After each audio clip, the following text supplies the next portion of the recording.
ఈనాటి ప్రత్యేక చర్చా కార్యక్రమానికి స్వాగతం. ఈరోజు విదేశీయానం అనేటువంటి టాపిక్ మీద ప్రతి శనివారం మనం చర్చించుకుంటున్నాం. మనకు ఈ విదేశీయానానికి సంబంధించి మనతో చర్చించడానికి ambassador doctor BM Vinod Kumar గారు, ఐఎఫ్ఎస్ రిటైర్డ్. వారికి స్వాగతం సార్. స్వాగతం. నమస్కారం సార్. ఈరోజు విదేశీయానం చర్చలో మనకు ఇప్పటి వరకు వివిధ దేశాల కోసం మనం చర్చించుకున్నాం. ఈరోజు మన భారతదేశానికి అదేవిధంగా రష్యాకి సంబంధించినటువంటి విషయాల మీద మనం చర్చించుకుందాం. అసలు ఈ భారతదేశానికి రష్యాకు ఉన్నటువంటి సత్సంబంధాలు ఎలా ఉన్నాయి?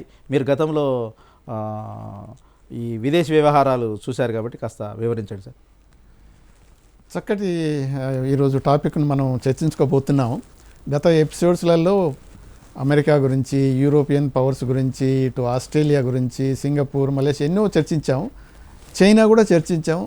కానీ రష్యాను వదిలిపెట్టాము. ఎందుకనంటే ఒకప్పుడు సూపర్ పవర్గా ఉన్న రష్యా చైనా రైజ్ వల్ల, తర్వాత రష్యాలో వచ్చిన మార్పుల వల్ల, దాని ఇంటర్నేషనల్ ప్రత్యేకత కొంతవరకు తగ్గిపోవటం వల్ల అది వెనక పడిపోయినట్టే లెక్క అవుతుంది. అయితే ఒకప్పుడు అమెరికా సూపర్ పవర్గా ఉన్నప్పుడు, అంటే అది సెకండ్ వరల్డ్ వార్ కాంచి మనం ఒకసారి చూసినట్టయితే రష్యా కూడా ఈక్వల్ సూపర్ పవర్గా నిలబడి, ఆ మధ్య మళ్ళీ రెండు సూపర్ పవర్ల మధ్య కొన్ని బ్లాక్స్ కూడా ఏర్పడి, కొంతమంది అటు నాటో అని, తర్వాత ఇది రష్యన్ బ్లాక్ అని అలా ఏర్పడ్డారు. అప్పుడైతే మనం నాన్ అలైన్డ్ అనే ఒక మూమెంట్ తీసుకొచ్చి 77 కంట్రీస్ తోటి ఏ బ్లాక్ మనం చెందుకుంటున్నాం. కాకపోతే ఏమైందనంటే అప్పుడున్న పరిస్థితుల వల్ల, నెహ్రూ ఫారెన్ పాలసీ వల్ల రష్యాకు కొంతవరకు క్లోజ్నెస్ పెరిగిపోయి, అంతేకాకుండా కూడా రష్యా చాలా వరకు మనకు ఇండియాకు హెల్ప్ చేసింది అప్పుడు ప్రతి విషయంలో కూడా, టెక్నాలజికల్గానైనా, దాని తర్వాత సైంటిఫిక్గానైనా. అందువల్ల ఏమైందనంటే రష్యాతోటి క్లోజ్ రిలేషన్స్ పెరగటం మొదలుపెట్టింది. ఇప్పుడు మనం చూసినట్టయితే స్టీల్ కంపెనీస్ అయినా, దాని తర్వాత స్పేస్లోనైనా ఫస్ట్ మూన్ మీద కాలు పెట్టింది రష్యన్, యూరీ గగారిన్, అమెరికన్ కూడా కాదు. దాని తర్వాత మన ఇండియన్ ఆస్ట్రోనాట్ రాకేష్ కూడా రష్యా స్పేస్ నుంచే పోయి దాంట్లో మన ఎక్స్ప్లోరేషన్లో మూన్ మీదకి పోవటం జరిగింది. అటువంటి క్లోజ్నెస్ మాత్రం మనకు ఇండియాకు ఉన్నది, ఉంటూనే ఉన్నది, ఇంకా ముందు కూడా ఉండవలసిన అవసరం ఉంటుంది. ఎంత చైనా పైకి వచ్చినా కానీ రష్యాకు ఉన్నంత మెటీరియల్, అంటే resources, largest country in the world is Russia. అంత పెద్ద కంట్రీలో జనాభా పాపులేషన్ ఎంత ఉంటుందంటే 15 కోట్లు కూడా లేరు. అంటే లార్జెస్ట్ అంటే వైశాల్యంలో అంతే కదా, భూభాగం. ఓకే, భూభాగం. దానివల్ల ఏమవుతుందంటే నేచురల్ రిసోర్సెస్ ప్లెంటీ. ఎనర్జీ తీసుకోండి, అంటే ఎనర్జీ అంటే పర్టికులర్లీ గ్యాస్, ఆయిల్, తర్వాత మినరల్స్ తీసుకోండి, తర్వాత ప్లెంటీ. అదే కాకుండా కూడా రష్యన్ సైంటిస్ట్ టెక్నాలజీ ఒకప్పుడు చాలా అడ్వాన్స్డ్గా ఉండేది. కాకపోతే స్లోగా ఇప్పుడు వెస్టర్నైజేషన్ పోయి వెస్ట్లో పైకి వస్తూ ఈ రష్యన్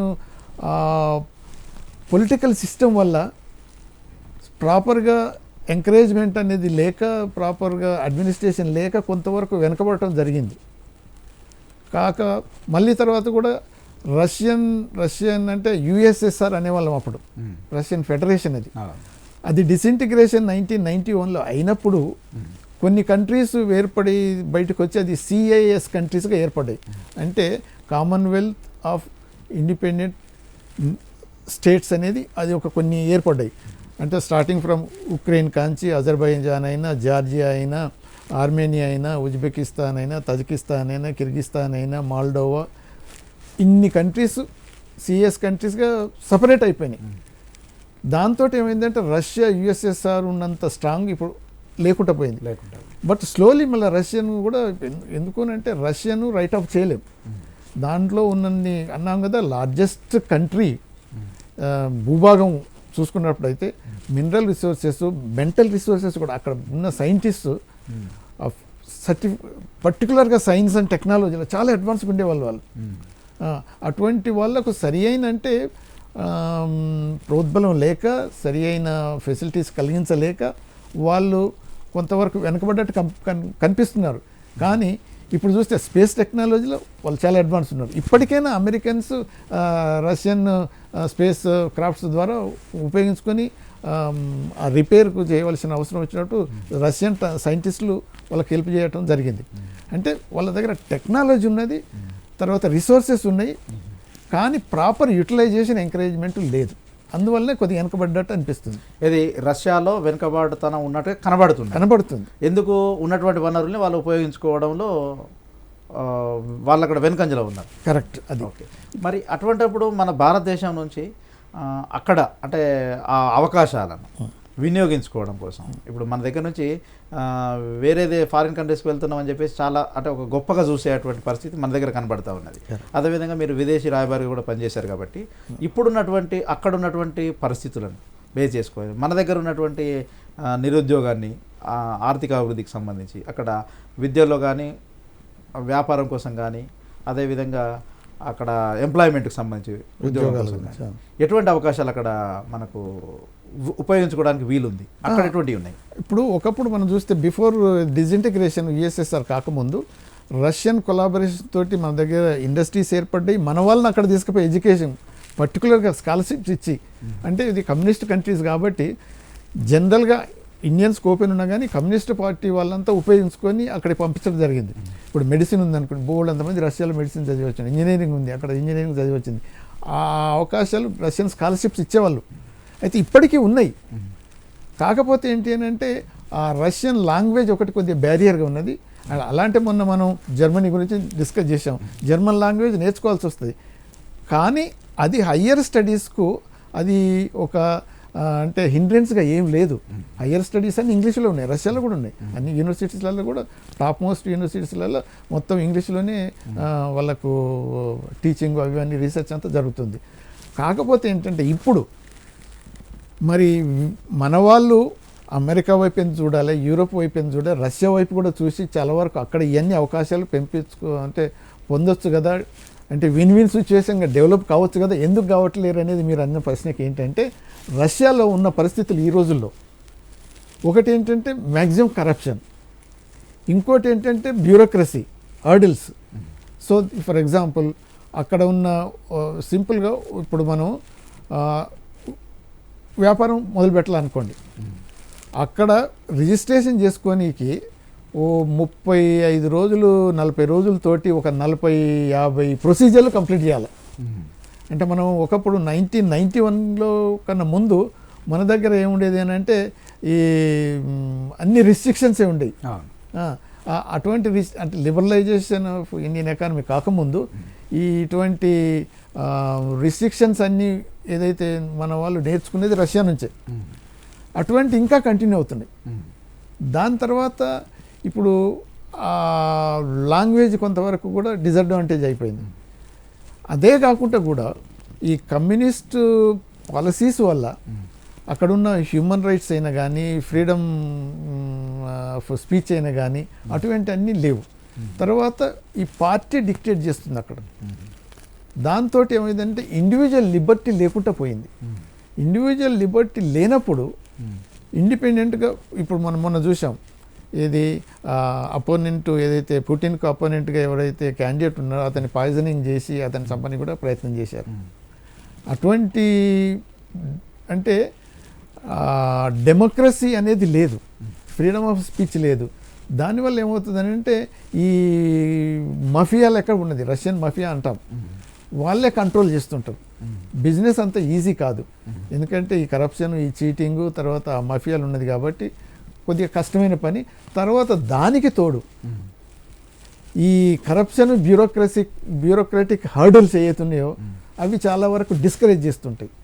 కానీ అక్కడున్న అవకాశాలు రిసోర్సెస్ అక్కడ ఉన్నటువంటి వాతావరణాన్ని బట్టి అయినా అంటే ఏది లార్జెస్ట్ అంటే ఇప్పుడు ఆయిల్ ఎంత ఉంది అంటే ప్లెంటీ, గ్యాస్ ఎంత ఉంటే ప్లెంటీ, ఎనర్జీ.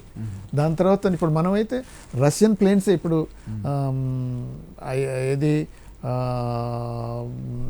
కొన్ని అంటే మొన్నటి వరకు ఏది స్పెషల్గా రష్యన్ ప్లేన్స్ కొని నేను ఉజ్బెకిస్తాన్లో ఉన్నప్పుడు అక్కడ వాళ్ళ అసెంబ్లీస్ ఉంటాయి, ఏది ప్లేన్స్ అసెంబ్లీ చేయటం. రష్యన్ ప్లేన్స్ మనం తీసుకొని ఇజ్రాయెల్ నుంచి వచ్చిన ఏదైతే మిసైల్స్ టెక్నాలజీ ఉంటుందో మిసైల్స్ కూడా దానికి ఫిట్ చేసేవాళ్ళు. అని అంటే ట్రాన్స్పోర్ట్ ఎయిర్ క్రాఫ్ట్ అయితే IL-76 అది ఎంత అంటే వెరీ పవర్ఫుల్, అంటే అటువంటివన్నీ వాళ్ళ దగ్గర ఉన్నాయి. కాకపోతే ఇప్పుడు ఈ ఆఫ్టర్ డిసింటిగ్రేషన్ అయిన తర్వాత రష్యన్ నుంచి ఇటైతే ఎన్నైతే స్టేట్స్ విడిపోయాయో దాని తర్వాత ప్రాపర్ అడ్మినిస్ట్రేషన్ లేక యూటిలైజేషన్ లేక దాని తర్వాత ఏమైంది అని అంటే ఈ క్యాపిటలిస్ట్ కంట్రీస్లో ఏదైతున్నాయంటే రష్యా, అమెరికా అయినా యూరోప్ అయినా శాంక్షన్స్ ఇప్పటిదాకా రష్యా మీద కొన్ని ఉన్నాయి. దానివల్ల ఏమున్నదని అంటే ఈ free flow of the technology జరగట్లేదు. అయినా కానీ ఇప్పటికీ మొన్న ట్రంప్ మొదటిసారి గెలిచినప్పుడు అయితే ఈ రష్యన్ హ్యాకర్స్ ఏది ఐటీ ప్రొఫెషనల్స్ ఇన్వాల్వ్మెంట్ చేయటం వల్లనే ఇది ఎలక్షన్స్, అమెరికన్ ఎలక్షన్స్ ఇన్ఫ్లుయెన్స్ చేయబడి హిల్లరీ ఓడిపోయింది, ట్రంప్ గెలిచాడని మొన్న కూడా ఇంటర్ఫియర్ అయినప్పుడు కూడా అంటే ఇవన్నీ వస్తున్నాయి. వాళ్ళ దగ్గర ఉన్న టెక్నాలజీ ఐటీ అయినా కానీ బయోటెక్నాలజీ అయినా కానీ మషిన్ బిల్డింగ్ చాలా వరకు ఉన్నాయి. అయితే ఇప్పుడు చైనా రైజ్ అవుతున్నది. ఎందుకు అని అంటే చైనా చేసిన తెలివైన పని ఏంటంటే లిబరలైజేషన్ చేసేసి వెస్టర్న్ అమెరికన్స్, యూరోపియన్స్ వాళ్ళందరినీ ఆహ్వానించింది. వాళ్ళ టెక్నాలజీ తీసుకుపోయి అక్కడ పెట్టారు. చైనీస్ ఏం చేస్తారంటే కాపీ క్యాట్స్, వాళ్ళ టెక్నాలజీ అంతా వీళ్ళు కాపీ చేసేసారు. అంటే IPR వైలేషన్ ఏదంటే ఇంటలెక్చువల్ ప్రాపర్టీ రైట్స్ ఏదైతే ఉన్నాయో దాన్ని వైలేట్ చేసి వాళ్ళ ప్రొడక్ట్స్ను ఏది అమెరికా, రష్యా, మన యూరోపియన్స్ చేయవలసిన ప్రొడక్షన్స్ వాళ్ళే తయారు చేయడం మొదలుపెట్టి. అందుకని మ్యానుఫ్యాక్చర్ హబ్ అయిపోయింది చైనా వరల్డ్కు. దాంతో మొత్తం అంటున్నాం కదా, అమెరికన్ సోల్జర్కు హ్యాడ్ టు బూట్ మొత్తం మేడ్ ఇన్ చైనా. సరే, ఇప్పుడు ఒక చిన్న ప్రశ్న. ఎందుకంటే ఇప్పుడు రష్యాలో వనరులు ఉన్నవి, టెక్నాలజీ ఉంది, అక్కడ ఏరియా కూడా ఉంది. కానీ వాడుకోవడం కోసం ఎదురయ్యే ఇబ్బందులలో అక్కడ ఉన్నటువంటి ప్రొసీజర్స్ కొన్ని లెంతీ ప్రొసీజర్స్, అదేవిధంగా కొంత కరప్షన్ అన్నారు. ఆ కరప్షన్ అనేది ఏ స్థాయిలో అంటే ఎట్ గవర్నమెంట్ లెవెలా, అక్కడ ఆల్ ఇండివిజువల్స్ కూడా ఏమైనా ఎక్కడికక్కడ ఇబ్బంది పెట్టేటువంటి అవకాశాలు, ఒకవేళ అవకాశాలు కనుక ఉంటే అంటే ఏది కరప్షన్ సంబంధించి అట్లా అసలు ఎందుకు జరుగుతుంది? మన దగ్గర కంటే అక్కడ ఎంతో ఆశల కొద్దీ మన దగ్గర నుంచి వెళ్ళేటువంటి పరిస్థితి ఉన్నప్పుడు అట్లా ఆ కరప్షన్కు వీళ్ళు కనుక బలైతే ఈ అవకాశాలను మన వాళ్ళు అందిపుచ్చుకోలేరు కదా. కదే కరెక్ట్. ఇప్పుడు ఎందుకు అలా కరప్షన్ ఎందుకు అంత థ్రైవ్ అవుతున్నది, తర్వాత ఎందుకు ఈ బ్యూరోక్రాటిక్ హర్డిల్స్ ఎందుకు అలానే కంటిన్యూ అవుతున్నాయంటే top to bottom. For example elections conduct చేస్తారు ఈచ్ కంట్రీలో. నేను ఉజ్బెకిస్తాన్లో, అజర్బైజాన్లో, వేరియస్ స్టేట్లో, రష్యాలో చూస్తే ఏమైందంటే ఎలక్షన్ జరుగుతుంది పేరుకు, ఆల్మోస్ట్ రిజల్ట్ ఆల్రెడీ డిసైడ్ చేయబడతాయి. ఇప్పుడు పుటిన్ ఉన్నాడు, పుటిన్ ప్రెసిడెంట్గా కంటిన్యూ అవుతూనే ఉన్నాడు. అలాగనే ఉజ్బెకిస్తాన్లో ఆ ప్రెసిడెంట్ ఒకప్పుడు వీళ్ళంతా ఏంది విడిపోక ముందు జనరల్స్ అంటే జనరల్ సెక్రటరీస్ అని వాళ్ళ కమ్యూనిస్ట్ పార్టీలో ఉండేవాళ్ళు. వాళ్ళే ఇప్పుడు ఈ చిన్న చిన్న ఈ కంట్రీస్కి అంతా ఇండిపెండెంట్ కంట్రీస్కు ప్రెసిడెంట్స్ అయిపోయారు. వాళ్ళు ఏం చేస్తారంటే ఎలక్షన్ పెట్టిన తర్వాత ఇంకొక అపోనెంట్ గెలవనియరు, అది రానే రాదు, అక్కడే స్టార్ట్ అవుతుంది. అక్కడ ఫ్రాడ్ ఎలక్షన్ అయిన కాంచి కింద మళ్ళీ బ్యూరోక్రాట్స్ అందరికీ తెలుసు వీడు ఫ్రాడ్ అయ్యి ఇలా ఎటువంటి ఎలక్షన్స్ గెలుస్తున్నాడని. ఇక వాళ్ళు ఏం చేస్తారంటే ప్రతిదానికి పర్మిట్ రాజ్యం ఉంటుంది. ఇప్పుడు నువ్వు పోయి కన్స్ట్రక్షన్ ఏదైనా పెట్టుకున్నావు అనుకో, అంటే కంపెనీ ఓపెన్ చేయాలనుకో, దానికి బ్యూరోక్రాట్స్ చాలా వరకు డిలే చేయించి నువ్వు సరి అయిన అంటే మూలం చెల్లించకపోతే నీకు ఏది ఆ పర్మిషన్ రాదు. ఒక చిన్న ఎగ్జాంపుల్ చెప్తాను. నేను ఉజ్బెకిస్తాన్లో ఉన్నప్పుడు అక్కడ ఫారెన్ బ్యాంక్ ఒకటి వచ్చింది. దాంట్లో డాలర్స్ అన్నీ మన అకౌంట్స్ అన్ని ఓపెన్ చేసుకోవచ్చు. మేము డిప్లొమాట్స్ అంతా ఓపెన్ చేసుకున్నాం. అయితే ఉజ్బెకిస్తాన్ ప్రెసిడెంట్ కరీమోవ్ ఇప్పుడు చనిపోయాడు. కరీమోవ్ వాళ్ళ కూతురు ఆ బ్యాంక్ మీద కనబడ్డది. ఆ బ్యాంకుని మేము ఏది ఏది ఏది అనుకుంటే అది వాళ్ళు ఫ్యామిలీ, ప్రెసిడెంట్ ఫ్యామిలీ వాళ్ళంతా కొనేసుకోరు, లేకపోతే లాగేసుకుంటారు. వాడు ఏమన్నాడు అమ్మని అన్నాడు. వాళ్ళు ఏం చేశారు, ఈ బ్యాంక్ ఏదో ఫ్రాడ్ అయిపోయింది అని ఏదో కేసు బ్రాంచ్ పెట్టి దాన్ని క్లోజ్ చేయించారు. తర్వాత ఏం చేశారు, వాళ్ళు ఎవరికో క్రోనీ క్యాపిటల్ వాడిని అరెస్ట్ చేయడానికంటే వాడు పారిపోతే ఇంకొకరిని పెట్టేసి ఓపెన్ చేసుకుని మళ్ళీ వీళ్ళు తీసేసుకున్నారు. అంటే చూసాం కదా ఎంతవరకు ఉన్నది కరప్షన్ అనేది, టాప్ నుంచి కింద దాకా అలా ఉన్నది. దాన్ని పూర్తిగా ఎలిమినేట్ చేయలేరు, కానీ కంట్రోల్ కూడా చేయగలిగితే చాలా వరకు కంట్రీ ప్రోగ్రెస్ అవుతుంది. అది రష్యాలో ఉన్నదైనా సిఐఎస్ కంట్రీస్లోనైనా ఉన్నదైనా ఇటువంటి పద్ధతులు ఉన్నది. కాకపోతే ఏంటంటే ప్రోగ్రెస్ అవుతున్నది, కానీ వెస్ట్తో కంపేర్ చేస్తే ఇటువంటి కనుక లేకపోతే చాలా ప్రోగ్రెస్ అయ్యేది. అయితే ఇప్పుడు మనకు ఏంటి అని అంటే మన రిలేషన్స్ చూసుకుంటే మనకు రష్యా మొదటి నుంచి ఫ్రెండ్షిప్ ట్రీటీ ఎప్పుడైతే 71 అంత ముందు నుంచి కూడా ఈవెన్ 62లో కూడా ఎప్పుడైనా కానీ ఇప్పుడు పాకిస్తాన్ నుంచి అయినా చైనా నుంచి ఏది వచ్చినా కానీ రష్యా మనతోటి ఫ్రెండ్షిప్తో ఉంటూ మనకు అన్ని వెపన్స్ అయినా మషిన్స్ అయినా ఎకనామిక్ ఎయిడ్ కూడా బోల్డ్ అన్నీ మనకు అందిస్తుంది కాబట్టి ఫ్రెండ్షిప్తో కంటిన్యూ అవుతున్నది. అయితే ఇప్పుడు ఉన్న పరిస్థితుల్లో ఈ రోజుల్లో చైనా పైకి వస్తుంది, అంటే సెకండ్ సూపర్ పవర్గా చైనా వస్తుంది, అమెరికా ఎటు వస్తుంది. ఇప్పుడు రష్యా ఏంటంటే ఇప్పుడు ఆల్మోస్ట్ జీడిపిలో 11th పొజిషన్ పోయింది. అంటే ఎకనామిక్గా చాలా వీక్ అయిపోతుంది. ఇప్పుడు ఎకనామిక్గా వీక్ అయినప్పుడు చైనా ఎకనామిక్గా స్ట్రాంగ్ అయింది కాబట్టి చిన్న చిన్న దేశాలంతా చైనా వైపు చూస్తున్నారు. ఎందుకంటే చైనా తప్పించి ఆ డెట్ ట్రాప్లో పడేసి శ్రీలంక తీసుకోండి, నేపాల్ తీసుకోండి, ఇటు పాకిస్తాన్ తీసుకోండి, అంతా అప్పిచ్చే వాళ్ళందరూ కొనుక్కుంటుంది. కానీ రష్యాకు అటువంటి ఎకనామిక్ డెవలప్మెంట్ లేకుండా అయిపోవటం వల్ల వీక్ అయిపోతున్నది. ఇప్పుడు అటువంటి వీక్ అవుతున్నటువంటి పరిస్థితులలో మన భారతదేశం నుంచి అక్కడికి ఉద్యోగ అవకాశాలకు వెళ్ళేటువంటి పరిస్థితి అంటే ఇండియా కంటే ఎట్లా ఏమైనా మెరుగుందా, లేకపోతే ఇదే పద్ధతిలో మన దగ్గర ఉండే అవకాశాలు? ఇప్పుడు అదే రష్యన్ టెరిటరీస్లో సిఏఎస్ కంట్రీస్లో ఓల్డ్ రష్యన్ ఏదైతే ఉందో ఆ భాగంలో ఉద్యోగాల గురించి అయితే అవకాశాలు ఉన్నాయి. కానీ అలా అక్కడ ఏంటంటే ఇప్పుడు నేను అజర్బైజాన్లో ఉన్నప్పుడు మన వర్కర్స్ దుబాయ్ నుంచి చాలామంది అక్కడ వచ్చారు. పర్టికులర్గా ఆయిల్ భూమ్ అయింది, ఇప్పుడు కొద్దిగా పడిపోయింది, కానీ ఆయిల్ భూమ్ అయినప్పుడు అయితే ఓల్డెన్ ఉద్యోగ అవకాశాలు వచ్చినాయి. అప్పుడు మన వర్కర్స్ అంతా అక్కడ ఉన్నారు. దాని తర్వాత ఇప్పుడు టెక్నాలజికల్గా అంటే ఏవియేషన్ దాంట్లో కూడా ఐటీ ఇండస్ట్రీలో వాళ్ళు చాలా అడ్వాన్స్గానే ఉంటారు. అంటే మన వాళ్ళు వాళ్ళతో కనుక కలిసి ఉన్నప్పుడు ఏంటంటే ఇంకా ప్రాఫిటబుల్గా నడుస్తుంది. విన్ విన్ సిచ్యువేషన్లో ఇప్పుడు ఎక్స్చేంజ్ ప్రోగ్రామ్స్ బోలెడ్ ఉండేది ఒకప్పుడు. ఓల్డ్ సోవియట్ రష్యా తోటి ఎక్స్చేంజ్ ప్రోగ్రామ్స్ ఉండేది. తాష్కెంట్లోనైతే ఫిలిం ఫెస్టివల్ మనం పెట్టినప్పుడు అక్కడ ఎంత పాపులర్ అంటే ఇండియన్ మూవీస్ మన రాజ్ కుమార్ పోయి అక్కడ ఒక షో ఇచ్చినప్పుడు అయితే మొత్తం ప్రజలు ఇప్పటికీ అదే పాటలు పాడుతుంటారు. అంటే ఈ ఇటువంటి ఎఫినిటీ ఉన్నది. ఉద్యోగ అవకాశాలు తగ్గిపోయినాయి.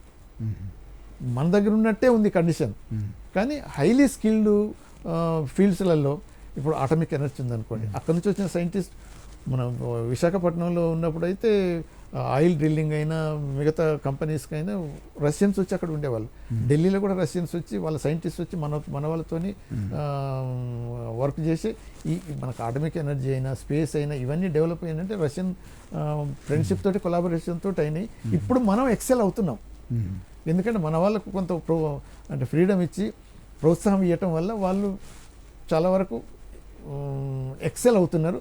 మన వాళ్ళు ఇటు రష్యాకు పోయినారు, అటు అమెరికాకు పోయినారు. అమెరికాలో ఇప్పుడు నాసా ఏంటంటే ఇప్పుడు మార్స్కు పంపించిన ఏదైతే మొన్న ప్రోగ్రామ్ ఉన్నదో దాన్ని ఆ ప్రోగ్రామ్ హెడ్ మన ఇండియన్ లేడీ, అంటే ఇండియన్ ఆరిజిన్, అమెరికన్ అయిపోతారు.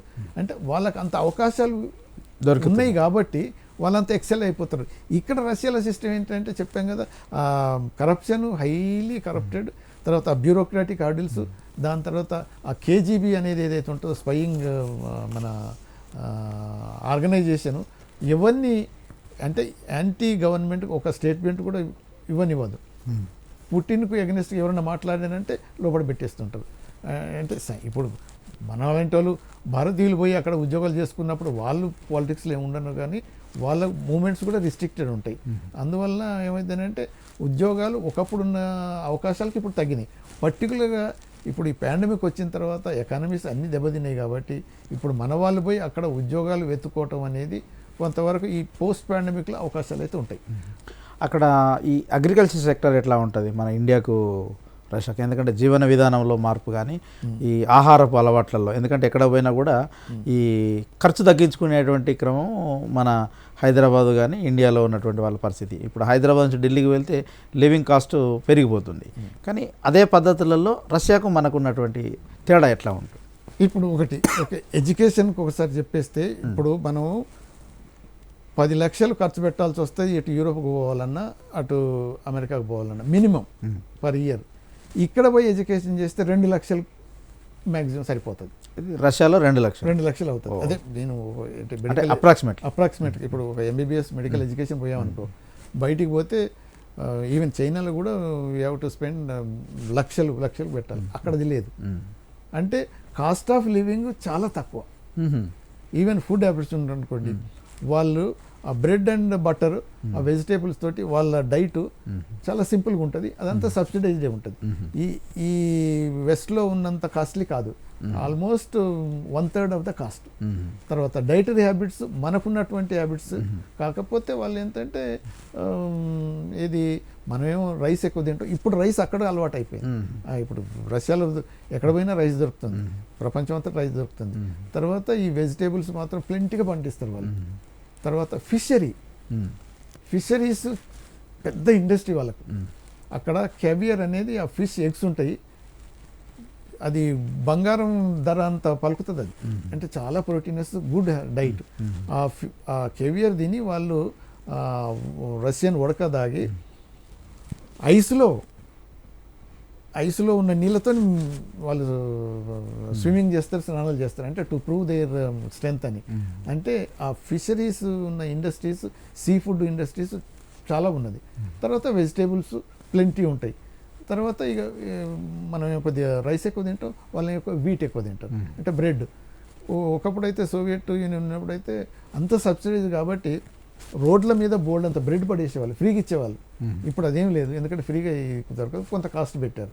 సో అగ్రికల్చర్ పాయింట్ ఆఫ్ వ్యూలో వాళ్ళ దగ్గర ఉన్న టెక్నాలజీ, మనం ఎప్పుడైతే అగ్రికల్చర్ రెవల్యూషన్ రాకముందు మన వాళ్ళు, ఇప్పుడు స్వామినాథన్ ఆయన ఏదైతే అంతకన్నా ముందు నుంచి వాళ్ళంతా అగ్రికల్చర్ రీసెర్చ్లో మన వాళ్ళు ఏం చేశారంటే తెలివిగా ఇటు వెస్ట్ నుంచి ఇటు ఈస్ట్ నుంచి అంటే రష్యా నుంచి కూడా మనం తీసుకొని మనకు సూటబుల్ ఏది ఉంటుందో దాన్ని డెవలప్ చేసుకోవటం వల్ల మనం అగ్రికల్చర్ రెవల్యూషన్ తీసుకొచ్చి ప్లెంటీ ప్రొడక్షన్ స్టార్ట్ అయింది. ఇప్పుడు రష్యాలో కూడా ప్రొడక్షన్ బోల్డ్ అంతా ఉంటుంది అగ్రికల్చర్ పాయింట్ ఆఫ్ వ్యూలో. అది కానీ హెవీ మెషినరీ వాళ్ళు ఇండస్ట్రీస్ ఇప్పటికైనా వాళ్ళు ఇప్పుడు హెవీ ఇండస్ట్రీస్ ఉంటాయి. తర్వాత హై టెక్నాలజీలో for example missile defence system మనం అక్కడి నుంచి తీసుకుంటున్నాం. ఏది రష్యా నుంచి. అమెరికా అపోజ్ చేస్తుంది, మీరు కనుక అక్కడ కొంటే మేము శాంక్షన్స్ వేస్తాం. టర్కీ కొన్నది, వాళ్ళ మీద శాంక్షన్స్ పెట్టారు అని. అంటే ఈక్వల్ టు అమెరికన్ ఏదైతే సిస్టమ్ ఉందో ఒక్కోసారి దానికన్నా సుపీరియర్ అటువంటి సిస్టమ్స్ వీళ్ళు డెవలప్ చేయగలిగినంత కెపాసిటీ ఉంది, సైంటిస్ట్ ఉన్నారు వాళ్ళ దగ్గర. కాకపోతే ఏంటంటే ఆ పొలిటికల్ సిస్టమ్ వల్లనే వెనకబడిపోతుంది. హెల్త్ సిస్టమ్ ఎట్లా ఉంది సార్ అక్కడ? ఓకే, ఒకప్పుడు Russian doctors, Russian health workers చాలా వరకు వరల్డ్ ఫేమస్ అయిపోయారు. ఇప్పుడు అదే అడ్మినిస్ట్రేషన్, పొలిటికల్ లీడర్షిప్ సరిగా లేక, ఇప్పుడు ప్రయారిటైజేషన్ లేక ఏమైందంటే, నేను ఉజ్బెకిస్తాన్లో అయినా అజర్బైజాన్లో అయినా రష్యన్ ఏరియాలో పనిచేసినప్పుడు అయితే షార్టేజ్ ఆఫ్ ఫార్మసిటికల్స్ మనం ఎక్స్పోర్ట్ చేయాల్సి వస్తుంది అని. అంటే మిస్ప్లేస్డ్ ప్రయారిటీస్ అయ్యి వాళ్ళ దగ్గర ఉన్న టెక్నాలజీ లేవని కాదు, వాళ్ళ దగ్గర ఉన్న మ్యాన్ పవర్ లేదని కాదు, స్కిల్స్ లేవని కాదు, అన్ని ఉన్నా కానీ యూటిలైజేషన్ ప్రాపర్ యూటిలైజేషన్ లేకనే ఆ షార్టేజ్ వచ్చేసింది. ఎసెన్షియల్ డ్రగ్స్ కూడా ఒక్కోసారి అక్కడ దొరకపోయేది. నేను ఈవెన్ అంబాసిడర్ నుండి కూడా అజర్బైజాన్లో ఉన్నప్పుడు అయితే డయాగ్నోజ్ చేసి ట్రీట్మెంట్ నేనే, డిప్లొమాటిక్ బ్యాగ్ ఉంటుంది మాకు, దాంట్లో నుంచి మెడిసిన్ తెప్పించి వాళ్ళకి ఇచ్చేవాడిని. అజర్బైజాన్ ప్రెసిడెంట్ అయితే ఎంత హ్యాపీగా అయిపోయిందంటే, ఒకప్పుడు మన ఆఫీషియల్స్కి వీసాని ఇవ్వని వాళ్ళు 1 billion worth of oil field మన ఓఎన్జీకి ఇచ్చింది. ఓఎన్జీసీ ఆఫీసే అక్కడ ఓపెన్ చేయించాం అని. అంటే హెల్త్ ఫెసిలిటీస్ మీరు అన్నట్టు ట్రైన్డ్ ఉన్నారు అక్కడ. కానీ వాళ్ళకు సరి అయిన వాళ్ళకి దగ్గర ఇన్స్ట్రుమెంట్స్ ఇవ్వకపోతే, మెడిసిన్స్ ఇవ్వకపోతే వాళ్ళు ఏం చేస్తారు? ఆ షార్టేజ్, ఆర్టిఫిషియల్ షార్టేజ్ వల్ల, మిస్ప్లేస్డ్ ప్రయారిటీస్ వల్ల ఆ హెల్త్ సిస్టమ్ కూడా కొంతవరకు డౌన్ అయిపోయింది. ఈ మధ్య ఏంటంటే ఇప్పుడు అంటే మనం కోవిడ్కి ఎగ్నెస్ట్గా ఇప్పుడు వ్యాక్సిన్స్ తయారు చేసాం, వాళ్ళు స్పుట్నిక్ వ్యాక్సిన్ తయారు చేసాం ఈక్వల్లీ. మన రెడ్డి ల్యాబ్స్ వాళ్ళు ఇక్కడ మన ఫేజ్ 3 కూడా మొదలు పెడుతున్నారు. అంటే వాళ్ళ దగ్గర ఉన్నాయి, సిస్టమ్స్ ఉన్నాయి. కాకపోతే ఏంటంటే ఈ shortages, certain essential life saving drugs కూడా ఒక్కోసారి షార్టేజ్ ఉంటుంది. ఎందుకు అని అంటే ఇది మిస్ప్లేస్డ్ ప్రయారిటీస్ వల్ల, ఇంప్రాపర్ యూటిలైజేషన్ ఆఫ్ రిసోర్సెస్ వల్ల అలా జరుగుతుంది. అది కాకపోతే మన దగ్గర చాలామంది రష్యాకు పోయి మెడిసిన్ చదువుకొని వచ్చేవాళ్ళు ఇప్పటికీ చదువుతున్నారు. కానీ ఆ సిస్టమ్స్ ఎలా అయిపోయినట్టు చెప్పాను కదా, ఆ కరప్షన్, బ్యూరోక్రాటిక్ హార్డిల్స్ వల్ల ఏమైందని అంటే ప్రాపర్ టీచింగ్ లేదు. ఉజ్బెకిస్తాన్లో నేను చూశాను, అజర్బైజాన్లో చూశాను, అక్కడ మెడిసిన్, యుక్రెయిన్లో చూసాం. ఇక్కడ ఏం చేస్తారని అంటే మెడిసిన్ సీట్ ఇస్తారు, డబ్బులు తీసుకుంటారు. వాడికి యాక్చువల్గా ఏం చేయాలంటే స్టార్టింగ్ ఫ్రమ్ ఫస్ట్ ఇయర్ నుంచి ఎనాటమీ కాంచి, ఫిజియాలజీ కాంచి, డెడ్ బాడీస్ కోసి అన్నీ చూపించి హాస్పిటల్లో పోయి పేషెంట్ ట్రీట్ చేసి అదేం ఉండదు. నువ్వు డబ్బు కట్టావు కదా, నువ్వేమైనా చేసుకోకు. అయితే ఒకరిద్దరు అయితే పోయి బయట వ్యాపారం చేసుకోవడం మొదలుపెట్టారు. డబ్బు సంపాదించి మళ్ళీ ఇక్కడ ఇవ్వాలి కదా. అంటే అలా చేసినోడు రేపు డిగ్రీ తీసుకొని వస్తే మన దగ్గర ఏం చేసామంటే ఇంతకుముందు సరే వాళ్ళు వచ్చిన వాళ్ళు ప్రాక్టీస్ చేసుకోవచ్చు, ఇప్పుడు అలా కాదు. మళ్ళీ they have to appear for another internship పెట్టారు కదా. ఇంటర్న్షిప్పే కాకుండా ఎగ్జామ్ రాయాలి. 90% ఫెయిల్ అవుతున్నారు ఫస్ట్ టైం. అంటే ఏమన్నట్టు అంటే సిస్టమ్ సంథింగ్ రాంగ్ అన్నట్టు. అంటే ఇటువంటి పరిస్థితులను కనుక మనం బేరీజ్ వేసుకుంటే ఒకందుకు మన ఇండియా సిస్టమే మెరుగ్గా ఉన్నట్టుంది కదా, అంటే ఎడ్యుకేషన్లో. అంటే చాలా వరకు ఇండియాలో, కాకపోతే అఫ్కోర్స్ సబ్ స్టాండర్డ్ కొన్ని ప్లేస్లలో ఇన్స్టిట్యూషన్స్ వల్ల ఇక్కడ ఉన్నాయి, అక్కడ ఉన్నాయి, అంతటా ఉంటాయి. కంపేర్ టు అక్కడికన్నా ఇక్కడ మన దగ్గర పర్వాలేదు, మన దగ్గర చాలా ఇంప్రూవ్ అవుతుంది. కానీ అక్కడ ఏంటంటే దాన్ని ఇంప్రూవ్ చేయనీకైనా ఎవరైనా ప్రయత్నించినా కానీ వాళ్ళు ఆ గ్రూపులలో ప్రైవేట్ కాలేజీలు అక్కడ కూడా ఉంది, యూనివర్సిటీ ఉంది. యూనివర్సిటీ ఏం చేస్తారంటే ఈ ఇంజనీరింగ్ సీట్లని, మెడికల్ సీట్లని ఒక ఏజెంట్స్కి ఇస్తారు. వాళ్ళు ఇక్కడ నుంచి స్టూడెంట్స్ని అట్రాక్ట్ చేయడం ఇక్కడ ఒక ఏజెంట్ పెడతారు. ఇప్పుడు నేను అజర్బైజాన్లో ఉన్న ఒక ఎక్స్పీరియన్స్ చెప్తున్నాను కదా. చండీగఢ్ నుంచి కొంతమంది పర్టికులర్గా పంజాబీ వాళ్ళ నుంచి మీకు ఎంబీబీఎస్ సీట్లు వచ్చేస్తున్నాయి రండి అని అంటే సరే అని వాళ్ళు డబ్బులు కట్టేశారు, వచ్చేసారు. అక్కడ రష్యన్ లాంగ్వేజ్ కొంతవరకు నేర్చుకోవాలి 3 నెలలు అని అది నేర్పించారు. దాని తర్వాత మీకు అడ్మిషన్ వచ్చింది, ఓకే ఇది డబ్బులు ఇవ్వండి అన్నారు. కొంతవరకు డబ్బులు ఇచ్చేసారు. కానీ టీచింగ్ ఏం లేదు, అక్కడ ఫ్యాకల్టీ లేదు, అక్కడ హాస్పిటల్ అటాచ్మెంట్ కూడా సరిగా లేదు. సో వాళ్ళకు ఎనాటమీ లెసన్ చెప్పాలంటే డెడ్ బాడీ డిసెక్ట్ చేయటం అనేది మేమైతే ఎంబీబీఎస్ చేసే ముందు మానిటరింగ్ సిస్టమ్ అనేది లేదు, మానిటరింగ్ సిస్టమ్ అనేది లేదు. వాళ్ళు అనేది మీకేం సర్టిఫికేట్ కావాలి కదా మేము ఇస్తాం, ఆ సర్టిఫికేట్ తీసుకొని చేంజ్ చేస్తారు. ఆ సర్టిఫికేట్తో వస్తే ఇక్కడ పాస్ కాలేరు కదా.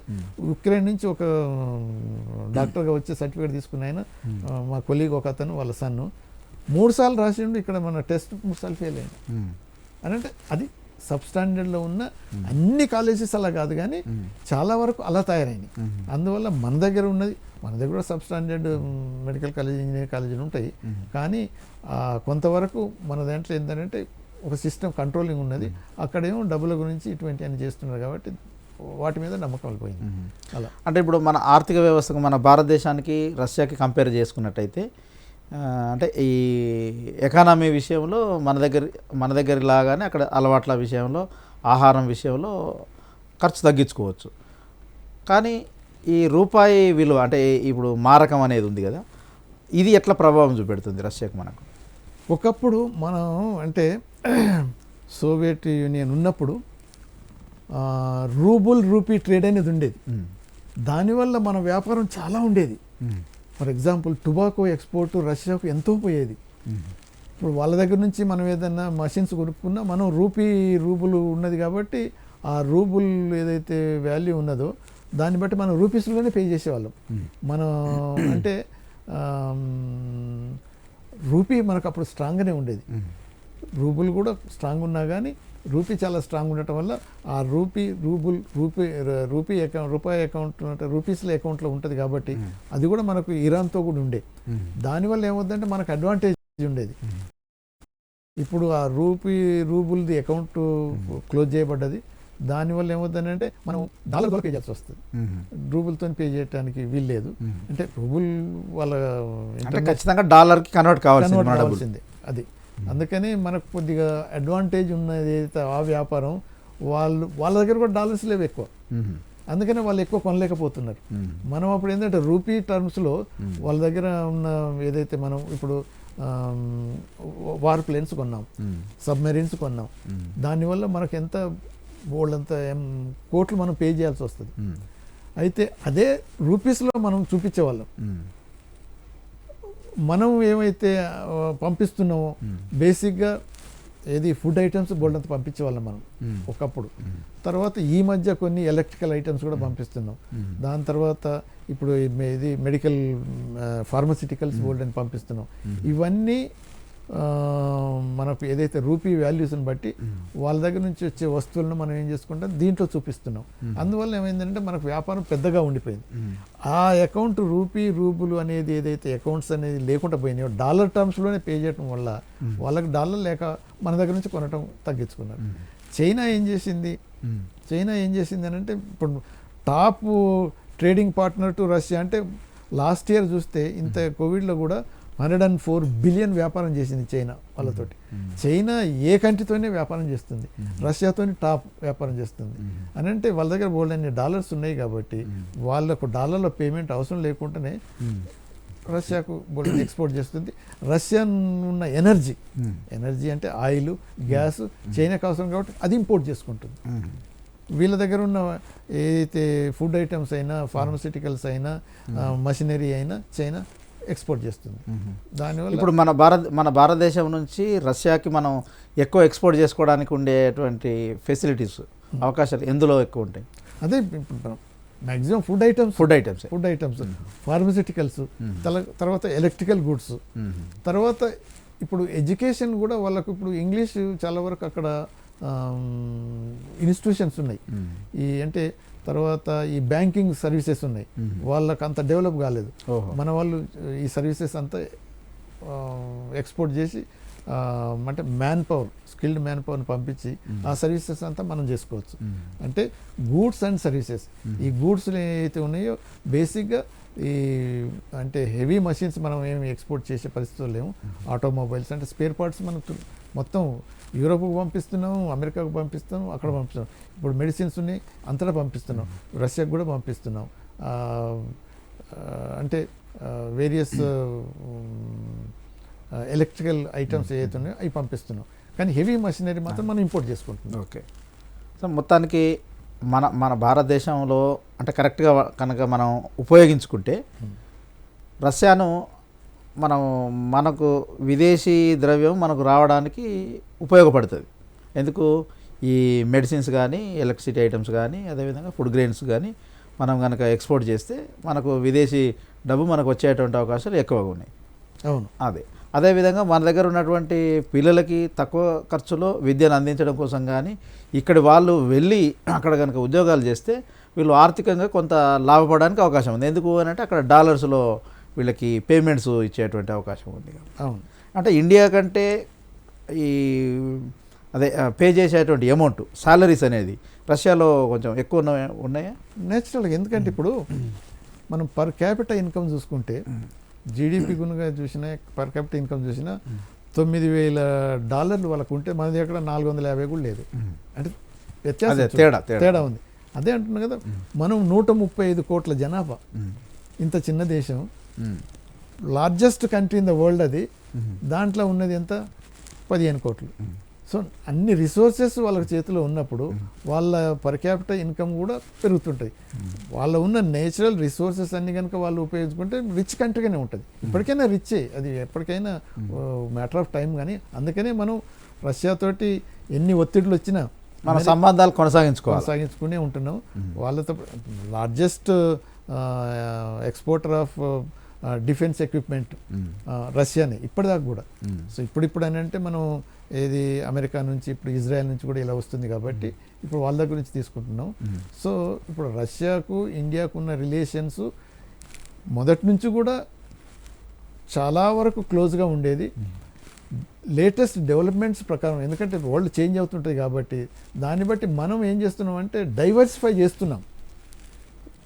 అమెరికా నుంచి ఎన్ని ఒత్తిళ్ళు వచ్చినా రష్యా నుంచి మాత్రం మనం దూరం అవే అవకాశం కూడా లేదు. కావటం వల్ల మనకు చాలా నష్టం జరుగుతుంది కానీ లాభం అయితే జరగదు. Okay, thank you sir. మొత్తానికి ఈరోజు పూర్తిగా మీరు చెప్పిన దాన్ని బట్టి రష్యా భారత్ సంబంధాలు కనుక సక్రమంగా కొనసాగితే భారతదేశానికి మనకు ఉపయోగము, భారతీయులకు ఉపయోగము అన్ని విధాలుగా అనేది చాలా చక్కగా వివరించినందుకు ధన్యవాదాలు సార్. Thank you. ఈరోజు ఈ చర్చలో పాల్గొన్నందుకు వినోద్ కుమార్ గారికి. మరి మరొక చర్చలో మళ్ళీ కలుద్దాం.